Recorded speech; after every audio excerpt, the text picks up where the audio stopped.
virtually a radio commentary at the moment. And it's pretty much end-to-end stuff as Ewell goes charging down the right-hand side into Megginson, 25 yards from goal. Back to Logan. Little touch and then with the fluorescent orange boots finds Jamie Masson. Good closing down again though. And was Ryan around the country. And an own goal at that for Raith Rovers away to Hamilton. Although those of you who remember such things will remember Raith being 4-0 up with 20 minutes to go against Hamilton earlier in the season, only to draw 4-4. Here, Peterhead trying to mount a first meaningful attack of the afternoon. Leading, it's the only goal scored in League One so far this afternoon.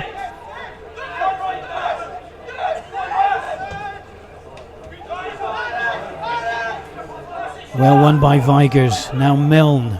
Lovely bit of play by Ewell to open up the space. Goes for goal from distance, but considering he's only ever scored one in senior football, maybe not entirely surprising.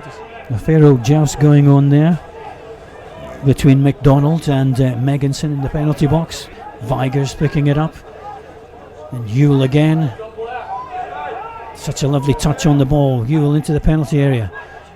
Megginson, good feet, crashes it against the crossbar. It's a lovely bit of play there by Mitch Megginson. Wilson, 21, former Elgin City player. Andrew McDonald, former Elgin City player as well, on the other side.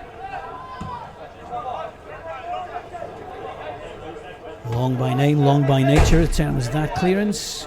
Masson wins it well in the air, and now McAllister's pinched it off Brown, and great save with the feet by Brett Long. Just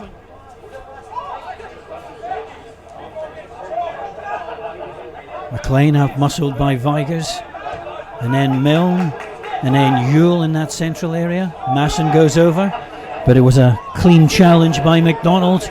Comes to Ross, and well, adventurous one, maybe worth league side. Yeah, as Ewell wins a throw-in.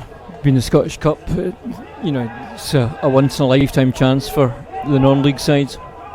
Good ball in, McAllister driving it towards that. It's only partially cleared. Megginson, good turn, and again it's another goal line clearance, the second of the afternoon, and it's David. He was way up in the opposite position after the field, chasing after Shay Logan there. Yeah, he was very far up the park. I'm sure more further up than his manager would have liked. Conroy dispossessed. That was far too casual from him, and Megginson at the edge of the box.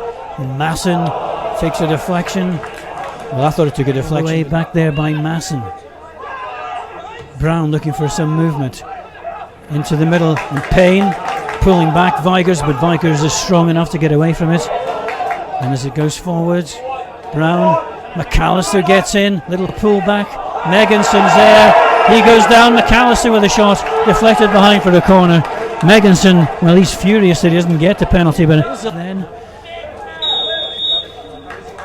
as the floodlights pierce the gloom, I must admit, there's a lot of downs to this time of the year, but I do like it when it gets to the time when the dark nights come in and the second half is played under floodlights. Seems to be corner though, driven high and hard and low as it's flicked away there by McCarthy, but it comes straight back again.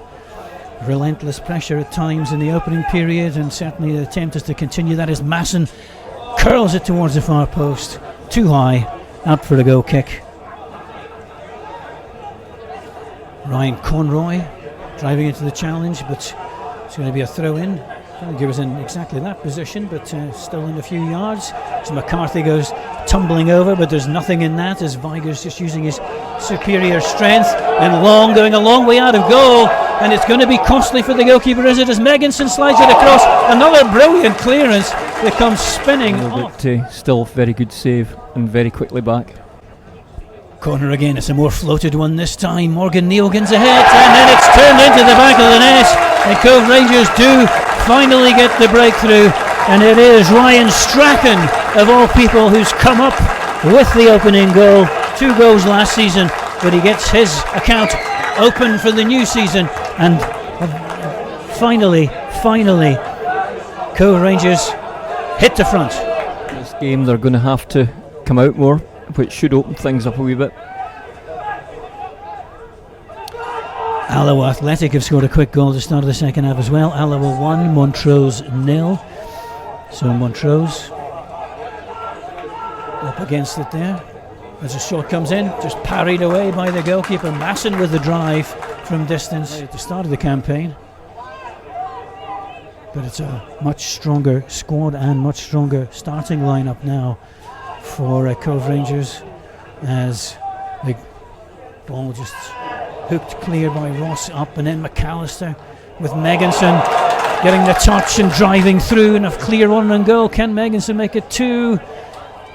And the answer is no. It's getting a vital touch to that. It looked as though it was going to open up for Peterhead, but Ewell with a vital interception, and now Logan on the counter attack.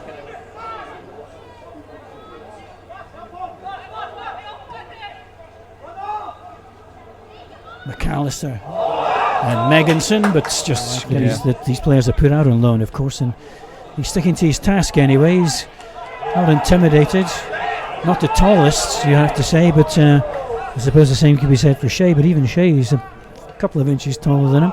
Anyway, it's Megginson. Megginson making space for a shot, drives it in, and it's just wide for a second. Down on the bench, they're back, unsurprisingly, as they tend to do. They're a very stubborn team. And McKenna, who's the top goal scorer in the championship, that's his 11th league goal of the season, McKenna. And it's 1-1 Arbroath against Cove Rangers Scottish Cup opponents in a couple of weeks, Queen of the South. And once again, Brownlow had his pocket picked. The shot comes in from Masson, and it slews just wide of the...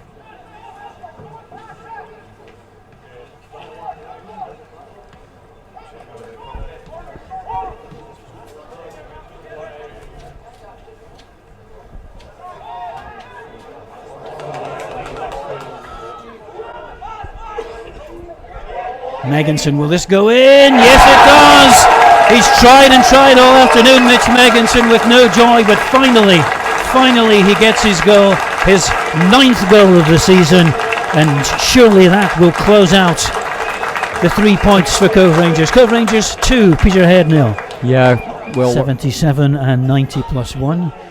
So Alloa 2, Montrose 2. That does change things towards the top of the table, of course.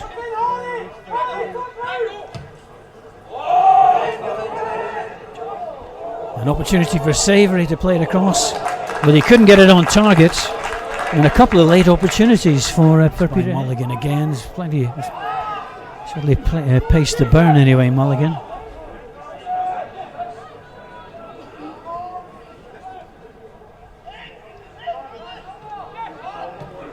There is a full-time score at Recreation Park. Alloa 2, Montrose 2. Here, McIntosh going through, and it's going to be a penalty kick to close the game out long. Absolutely no chance for Brett Long. The punishment driven home by Mitch Megginson into the roof of the net. His 2nd of the afternoon, his 10th goal of the season, his 7th goal in the league. And Cove Rangers 3rd of the afternoon. And a very nice way to round off a good afternoon's work. So for the 2nd consecutive weekend then, Peterhead conceded 3 goals. Conceded 3 away to Airdrie last week. Conceded 3 away here this week. But not only that, it was the last kick of the ball as well.